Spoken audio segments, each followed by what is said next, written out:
我们在提取样本时都会事先筛选，也会尽量保证取样的精准性。通常我们对烟蒂取样的要求是3到5个，必须是近期抽烟所留，干燥，无烟灰附着。近期呢，有没有可能是2月之前的呢？不会，而且这个样本呢，我有印象，是当时委托人送来的时候是我接收的，所以确实是近期抽过的烟蒂。我就说不靠谱这个。行了，那个我知道了，不好意思。不是先生，您如果对鉴定结果有异议，可以提出申请复检，复检是免费的，您可以随时提出。我们留取样本的期限是1个月，1个月之后呢，我们就自行处理了。你赶紧处理吧，我告诉你啊，那烟屁股不是我抽的，我2月之前就戒烟了。您的意思是取样对象搞错了？那您看，您要不要再重新鉴定一次？我们提供上门取样，绝对保证鉴定结果的精准性和您的隐私。不用，特别相信您这是权威，但不用了，谢谢了啊，走了。哎，先生，再见，再见，再见。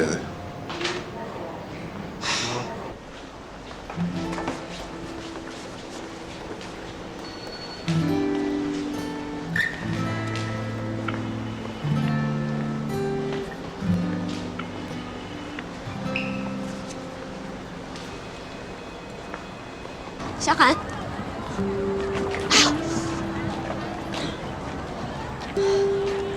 小韩，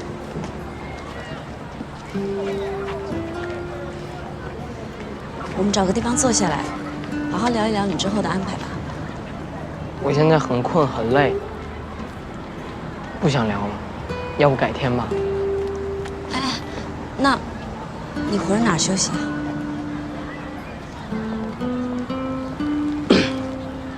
出了门，咱俩也不算是师生关系了，也不用事事都向你汇报吧。你说的对，出了校门以后，我就不是你的老师了，是你的朋友吧？你总可以跟朋友说说，那笔钱是怎么来的？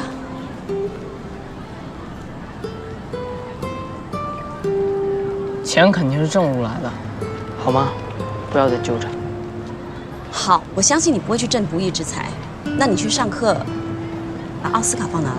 既然当我是朋友，就一直不要戳我痛处了。我真的很困了，你路上小心。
祝愉快啊！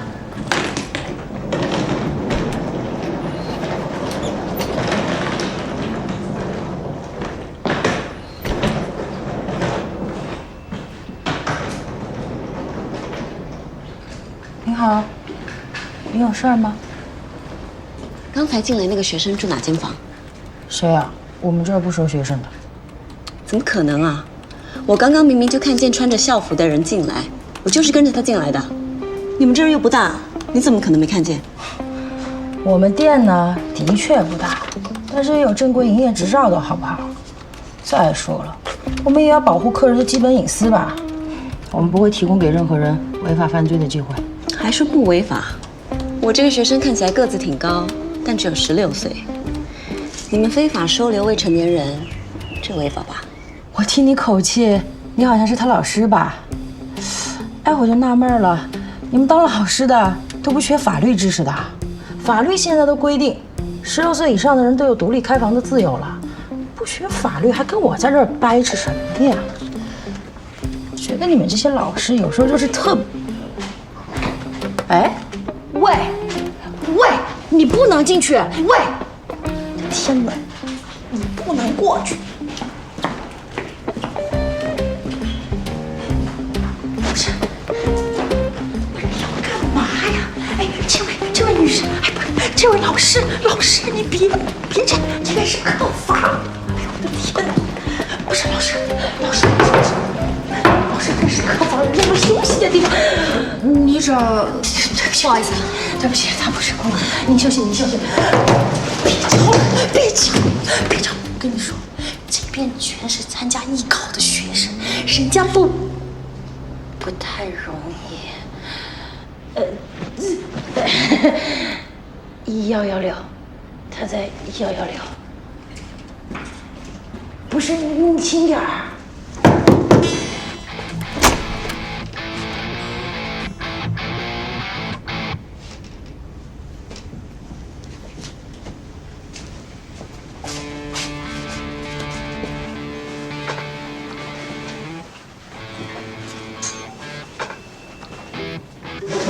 你怎么能住这儿呢？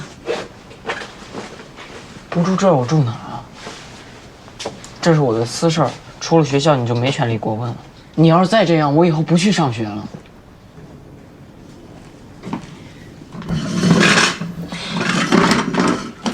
猥琐！你的狗呢？这儿能养狗啊？人都活成这德行，还养什么狗？卖了。你这么说，我就知道那笔钱哪儿来的了。难为你了。把东西收拾收拾，跟我走吧。我说了，你再管我，我就不去上学了。你想退学，还得先办手续，等学校批准了再说。只要你还当我学生一天，我就得管你。哎，这包不是我的。那个呢？都不是。是你们自己要退的房啊，我押金不会退的。你们这儿房间多少钱一天？100块一天。他来的时候呀，我看这小子身上也没什么钱，就只收了他100的押金。这样够了吧？走吧。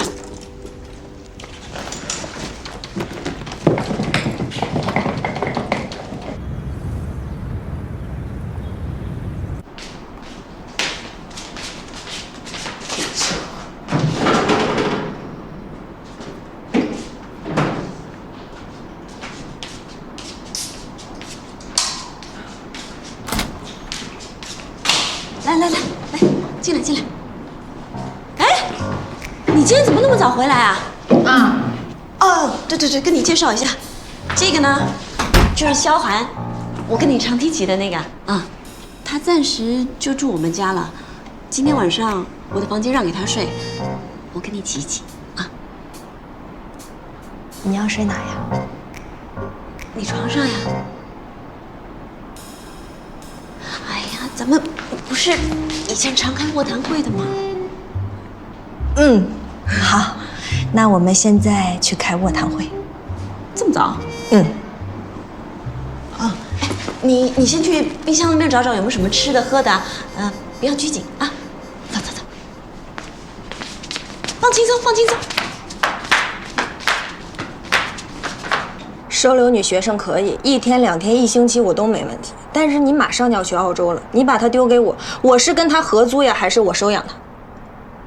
哎呀，这我还真没想过。拜托姐，你带回来的是个未成年人，没有什么事儿还好，要出什么事儿谁负责？你就是一个老师，你不能把你自己当成家长，这叫越位，你懂不懂？哎呀，你不晓得他有多惨，他把狗也卖了，一个人住在那种小旅馆的6人房里。我不忍心看他无家可归，才把他带回来的嘛。把他带回来也不是长久之计。他虽然未成年，但你看他就是一个大小伙子，这天天咱俩进进出出多不方便呀。再说我睡觉穿的也不多，所以我才说我要跟你住一间，让他睡我的房间嘛。反正你在家里多穿几件衣服就好了，也别穿得太随便，是不是？这是我家，行，我明天穿棉袄行吧？哎呀，我不是那个意思，我是不忍心看这么好的一个孩子平白无故的受罪嘛。你是他的老师，是于情于理你都得帮他，但是比他受罪的人多的去了，你帮得过来吗？而且你有时间还是多管管我哥。你哥怎么了？没什么，就是我觉得他，有一点不对劲儿，你多关注一下他。你别拿你哥来转移我的注意力啊！反正今晚好歹凑合一宿，我再想办法吧。小韩，怎么样？你吃点东西了没有？人呢？哎呀，都怪你！他现在无家可归，我好不容易把他找回来了，结果又让他跑了。怪我干什么？你应该怪他那2个爸。也是，他那2个爸，一个不靠谱，一个跑了。尤其他那个什么所谓的生父，居然搬出亲子鉴定，要撇清跟他的关系。你看那个鉴定书了吗？他说没有关系就没有关系啊。对呀，你干嘛去啊？我去找他。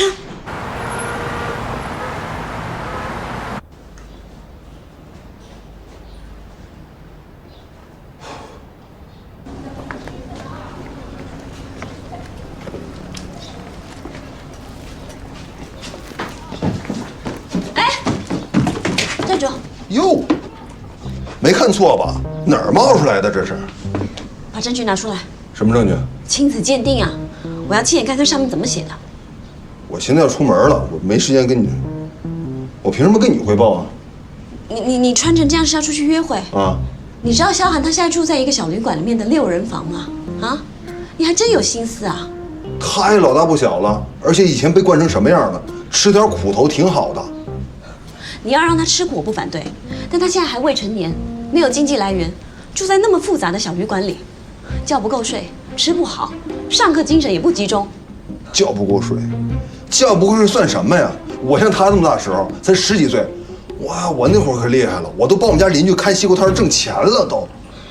行，我不跟你说了，我得走。等等，哎，你真走得了啊？你知道萧寒为了你把狗都卖了吗？就因为你怕狗，然后又把他赶出门，他走投无路才把奥斯卡卖了。你不会不知道他跟奥斯卡之间的感情吧？然后呢，你还跑到学校兴师问罪，说他卖狗的钱不是正道来的。你知道他这样有多难受吗？小心点。哎，喂，你这铁石心肠的家伙！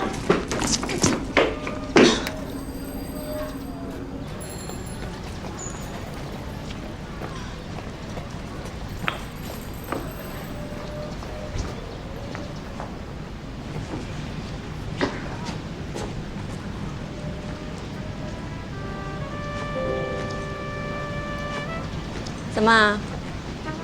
又良心发现了？绅士风度我是有的，我看你一瘸一拐的来这儿找我也不容易。这么着，你把他地址呢发给我，我去找他去。您呢赶紧回家歇着去。我刚刚把他拉去我家了，结果又让他给跑了，估计是又回这个旅店了。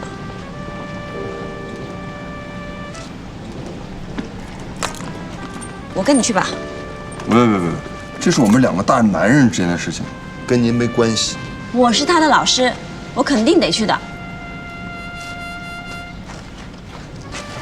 说实话，最烦你这样的人，老是站在道德制高点上，对别人的生活品头论足，感觉自己生活多幸福似的。其实我的生命里边没你的这部分，您哪儿凉快哪儿待着去吧。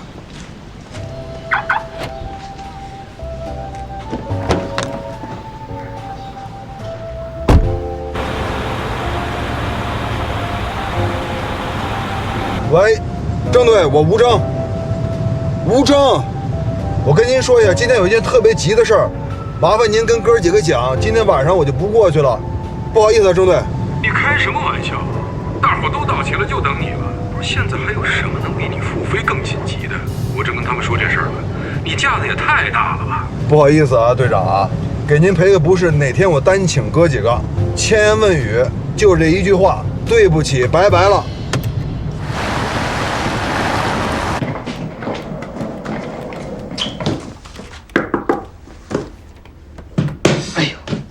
你怎么又回来了？我能住之前我睡那张床吗？我刚把那铺打扫干净，刚准备租给别人呢。那铺可抢手了。哎呦，老板娘，你通融一下嘛！你看我也没别的地儿去，而且我这定金还没退呢。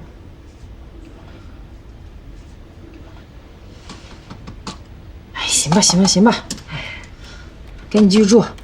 谢谢。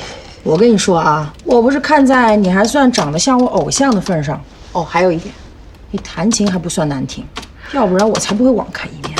哎，谢谢，谢谢，谢谢。喏，办好了啊，还是那铺。好。哎，对了，小伙子，你会不会弹《加州旅馆》那首曲子呀？我不是点播啊，我就随便说说。行，回来我找找曲谱，主要那前面有一大段 solo， 我怕我弹不好。没事，你练着吧。啊，对了，防护设施给我爱护点啊，别给我弄坏了。啊，行。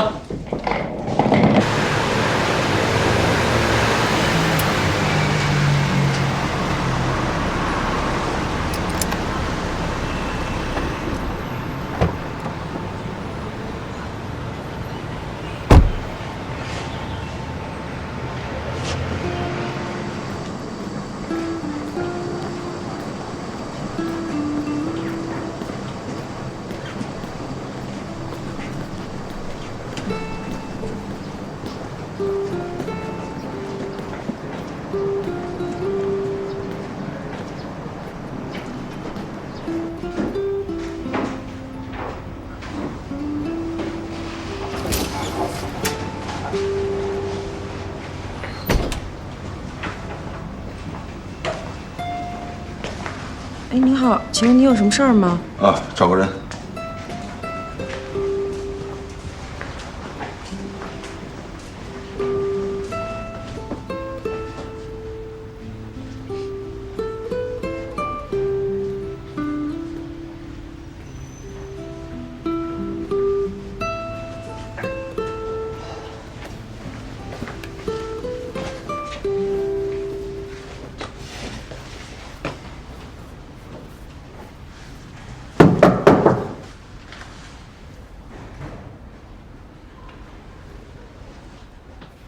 小韩，跟我回去。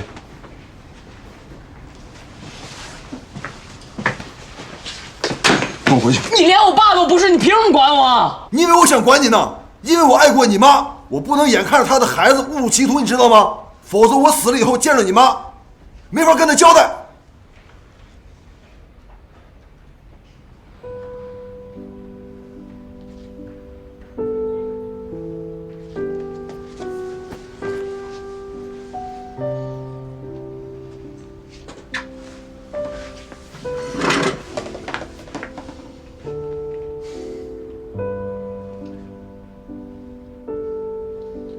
前两天那个亲子鉴定书，我又去问了一下。当时费瑞丽拿那个烟头呢，弄错了，那是你史飞叔抽的烟头，所以意思就是说，那份亲子鉴定呢是错的。那也只能证明我跟我史飞叔叔没关系，跟你不一定有。你当然来投奔我，我说有就有。你空口无凭，要不咱俩现在抽管血咱俩鉴定鉴定。都什么年代了，还玩地下认亲呢？我告诉你小子啊，今天甭废话，马上跟我走。等你到18岁之后，我也不管你了，你想干嘛干嘛。今天必须跟我走，起来！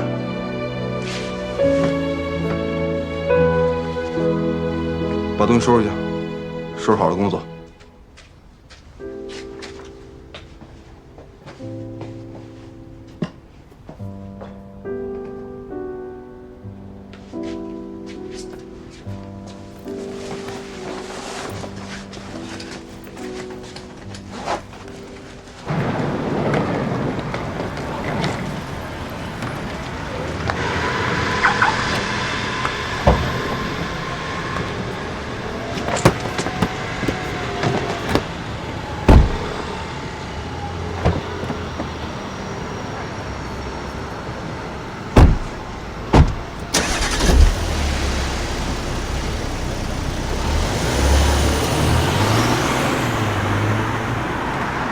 太好了，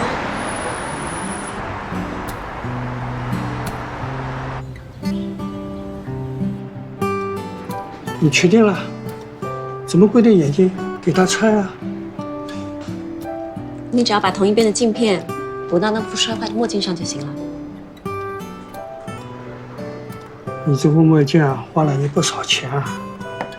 这副旧的，看起来也有6、7成新，真是赔本的买卖啊！算了吧，在某人心中，那副旧墨镜才是无可取代。换吧，换吧。好，那我就换了吧。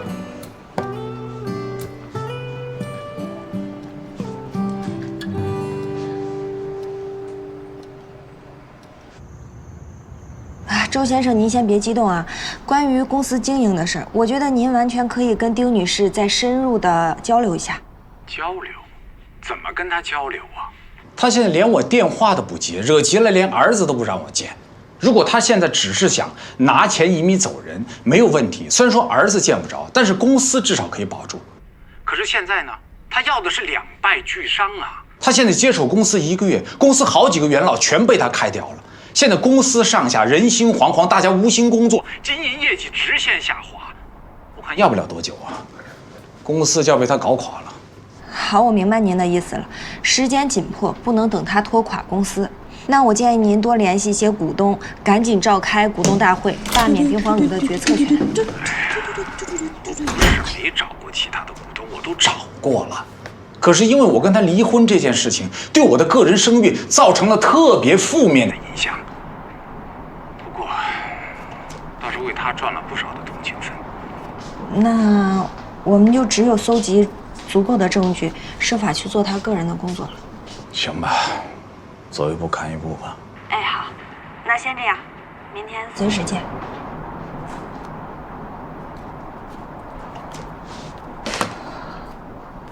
跟谁说话呢？还躲着我？嗯，秘密，秘密。哎，我妈是不是来过了？哦，对，你爸不是让你回家吃饭，你没回吗？你妈就把好吃的都送来了。哦，嘿，秀涵的事儿怎么样了？解决了，她去了她该去的地方。嗯。哎呦，吃饭了，吃饭了，吃饭。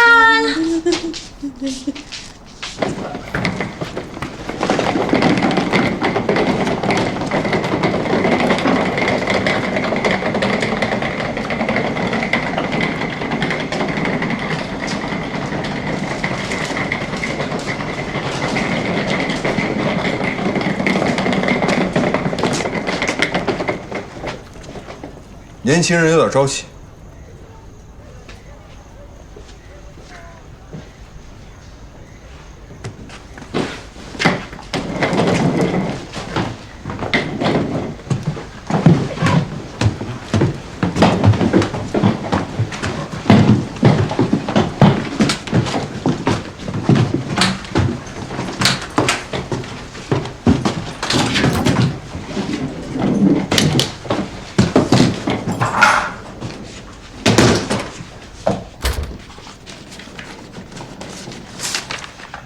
这是那亲子鉴定，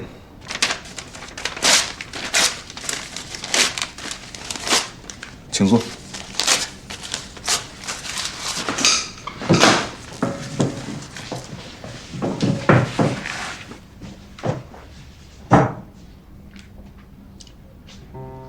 我先表个态，不管这份鉴定是谁做主做的，我都先得说声对不起，因为我没考虑过你的感受。有没有这份鉴定，从现在、以后还是将来，你都是我儿子，这点是毋庸置疑的。让咱们把所有的不愉快都忘了吧，和平相处以后。看你这么诚恳，我就暂时原谅你。不过我能不能给你提几点意见？头回当爹，经验不足，欢迎指正批评。你这个人吧，嘴硬心软，了解你的人呢都不想搭理你，不了解你的人呢都特别想抽你。你别急，我还没说完呢。你这人业务绝对很强，这点我非常承认。但是你如果做人能圆通一点的话，那你就无敌了。你这是夸我呢，还是骂我呢？还业务呢？你懂开飞机吗？我是不懂开飞机啊，但我最起码我知道怎么当一儿子吧。我又做10多年儿子，你才是一个新手爹。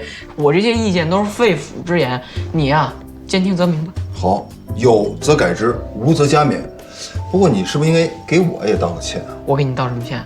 我凭什么给你道歉？是奥斯卡咬了你，确实是我管教不力。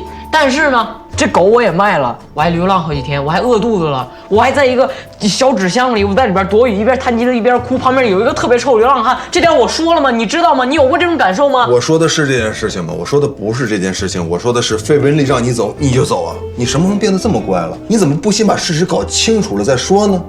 这家是不是我做主？人与人之间基本的信任。啊，那刚才谁说那个以后不那个和平相处了，这就开始给我翻老账了。行，你不是在外面躲纸壳箱子里边待了一宿吗？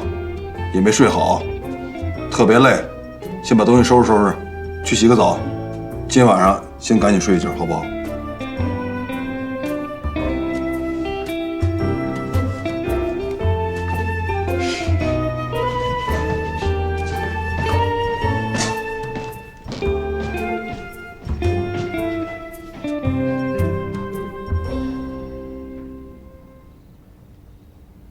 你妈说了，让你最近赶紧回家一趟。我可交代了，你要不回家也得给她打个电话。知道了。哎，你刚给谁打电话呢？我怎么听到丁芳如的名字啊？小妈又想套我话，没门。那我有一条忠告要告诉你，离丁芳如远一点，她很危险的。没那么夸张吧？我最近在给周周辅导英语，跟他也算有了近距离的接触。他是有一点神经质，但那是因为他做了很多年家庭主妇，突然回归社会有点不适应，加上那个周周最近有早恋的迹象，他家里家外有点应接不暇了。你呀，看人就没有准过。我跟你说，那种看似软弱无害的人，往往才是最可怕的。每个人呢都有不为人知的一面，你不要蒙蔽了双眼，知道吧？如果有一天丁芳如咬你一口，你才能清醒，是吧？有那么严重吗？有，特别严重。咬一口。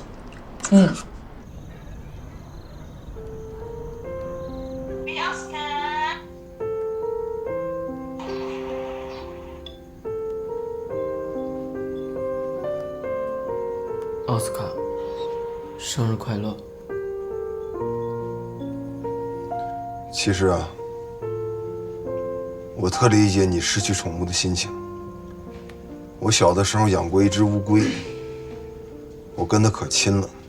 我妈妈也就是你奶奶，那会儿是劳模，成天不着家。那只小乌龟每天陪着我，我有什么事儿啊，就跟乌龟说。哎，史飞叔不是你从小玩到大朋友吗？你怎么没朋友？他就一跟班儿。跟班儿？我说怎么那么让着？你别打岔，我快讲到关键点了，你听不听？听一听，你继续。有一天呐，我们隔壁的老爷爷呀瘫了，我妈不知道从哪儿听到一偏方，说喝乌龟汤能治疗偏瘫，她就把我那小乌龟给贡献出去了。啊！我放学之后我就回来找，我找乌龟玩儿，没找着，然后在隔壁爷爷家就看见乌龟啊，变成一锅乌龟汤了。哎呀，我当时哭的呀！我妈把我打了，那她头一回打我，我现在还记得那感受呢，就跟失去亲人一样。哎，你那小乌龟叫什么名字？闪电。你这闪电跟我奥斯卡的情况还真不一样。奥斯卡好歹是转让别人，我要真想他死乞白咧的还能看看他。你这闪电真是不行。这闪电变成汤之后，我伤心好几天。后来你奶奶给我买了一航模，我就迷上航模了。你奶奶特别支持我，证明啊，我奶奶比你强。她知错能改呀，不像你老嫌我弹急了像弹棉花。哎，我听史飞叔说你年轻时候也玩过乐队，讲讲呗。嗨，都是过去的事儿，别听你史飞叔瞎说啊。他那是反例，音乐可以怡情，但不能当饭吃。哎呀，我现在算信了，你跟我妈100%有个混事。怎么讲？你劝我不要玩音乐这样啊，这个论调啊，跟我妈一模一样。我倒觉得人史飞叔那挺好的啊，靠手艺吃饭怎么不好了？行了，史飞那叫音乐，不说了。你明天还上学呢，你们老师都说你上课打瞌睡，赶紧睡了，啊。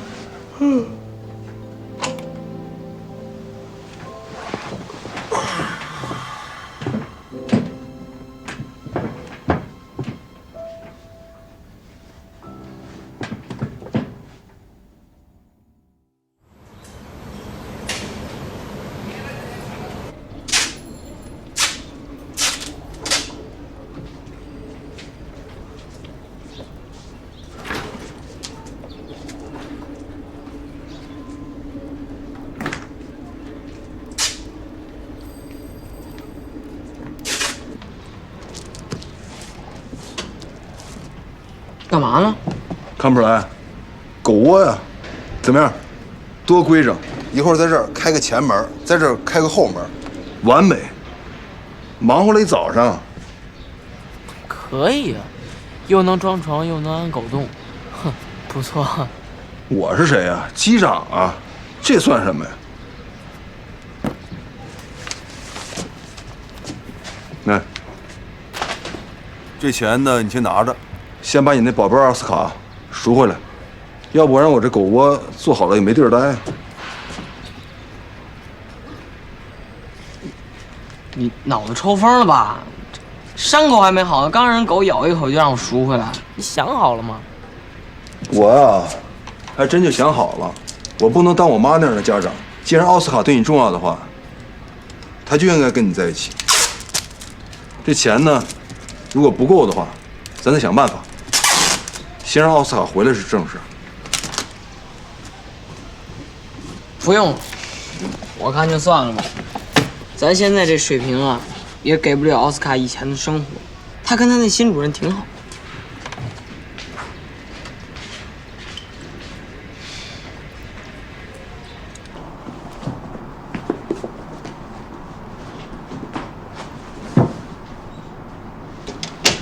今天这么早啊？早，今天有英语考试，我得早一点去学校准备。哎，对了，我昨晚给你哥打电话，他怎么都不接啊？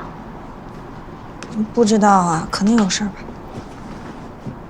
会不会是我最近一直在忙萧寒的事，你哥怪我冷落他了？应该不会，你爱岗敬业又不是1天2天了，我哥可能早就习惯了吧。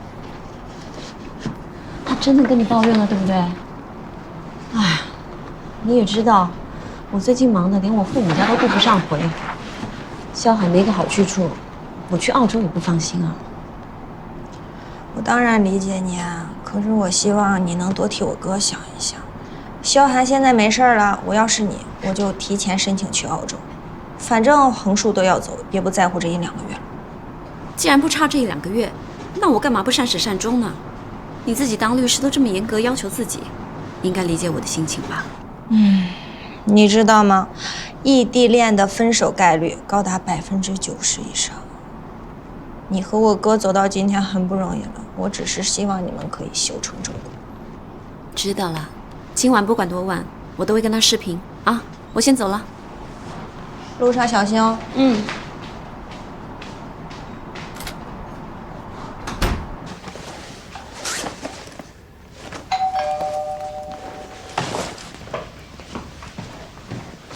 蕾蕾，哎，你好，老吴在家吗？哦，老吴，物业局来人了。哎，王经理，那个是那钱的事儿吧？这两天没那么多现金，能不能再还2天？老吴啊，这个数额也是经过您签字认可的，你昨天就是要送过来的，你这样我们真的很难做呀。我知道那个数额我肯定认可，就是这两天突然有点事儿，钱呢有点拿不出那么多。您看，要不跟楼下邻居？这里边1万块钱，您先拿着。这一半天，我们俩再想想办法，肯定把最后那些钱给您凑上。好吧，老吴啊，剩下的你可要抓紧点啊。一定，谢谢。好，再见。慢走啊。慢走。好。卖卡总共得了2万，刚才给他1万，再加上我住店，还剩下几千，我也都贡献出来了。你收着，这钱留着你当生活费。以后这儿呢，你来管钱，挣钱的事你别管，你就好好上学就行。我想办法。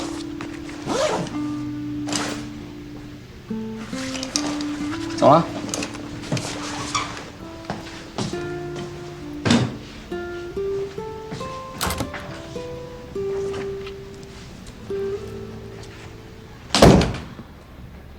哎喂，小袁，你帮我查一个人呗。对，他叫王筛，前不久去悉尼大学留学。对，和我哥一个学校。啊，他妈是沃顿国际学校的语文老师，也姓王。对，和王筛有关的资料我全要，越快越好啊。好嘞，谢谢你，下次请你吃饭。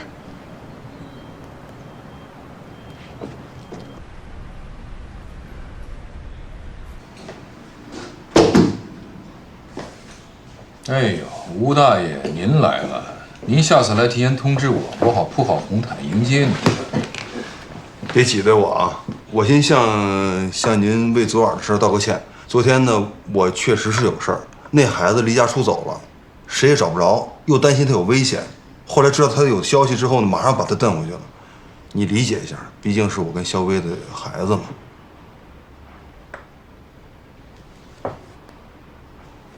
儿子有确认了，是，你们也没放弃我哈，还是挺关心的哈。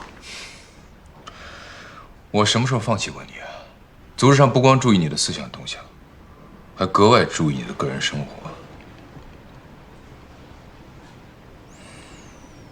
行，看在肖薇的面子上，我不跟你计较。但是你提前恢复飞行的事儿了，错过昨天的机会，只能等到刑满解禁了。我知道你一直在帮我想办法，我也深刻地认识到自己的错误。我保证明天开始按时按点的过来，什么活脏，什么活累，我干什么。不是你这真的假的？你的话我怎么那么不爱信呢？你明天不会又找别的借口吧？明天等着看我脱胎换骨的表现吧，给哥们儿次机会。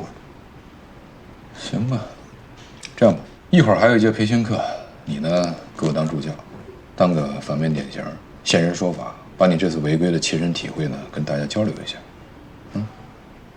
都懂。一会儿您跟那儿光辉伟岸的讲，我坐旁边给你当靶子。你正经点，什么靶子？案例教学，明白？刚才我已经给大家强调了，在执飞过程中严格遵守飞行手册的重要性。今天呢，我们有幸请到了我们公司的吴征机长呢现身说法，来给大家讲一讲不遵守规则的危害性。大家热烈欢迎。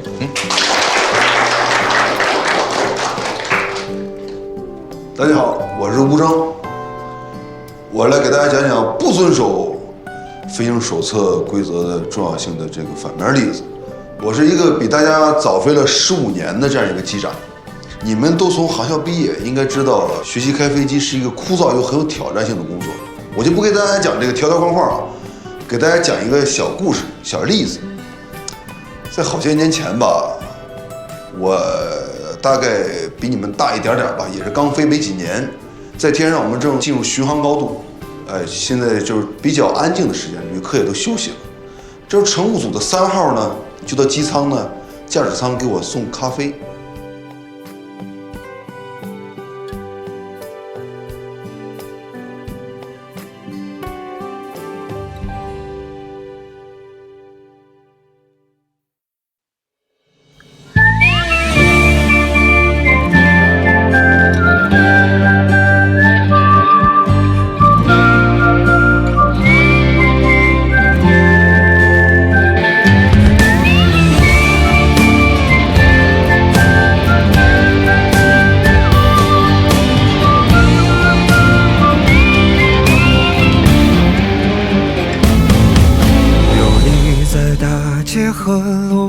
心中是骏马和猎场，最了不起的脆弱迷惘，不过就这样。天外有天有无常，山外有山有他乡，跌了撞了心还是回老地方。有利于城市的同样，错过了心爱的姑娘，宣告世界的那个理想已不知去向。为所欲为是轻狂，防不胜防是悲伤，后来才把成熟当偏方。当所有想的说的要的爱的都记在心脏，行李箱里装不下我想去的远方。这来的去的给的欠的算一种褒奖，风吹草低见惆怅，但至少还有光。把烦恼空了吞了忍了算了，不对别人讲，谁还没有辜负几段昂贵的时光？若男孩笑了哭了累了说要去流浪，留下大人的模样，看岁月剑拔弩张。总会有个人成为你的远方。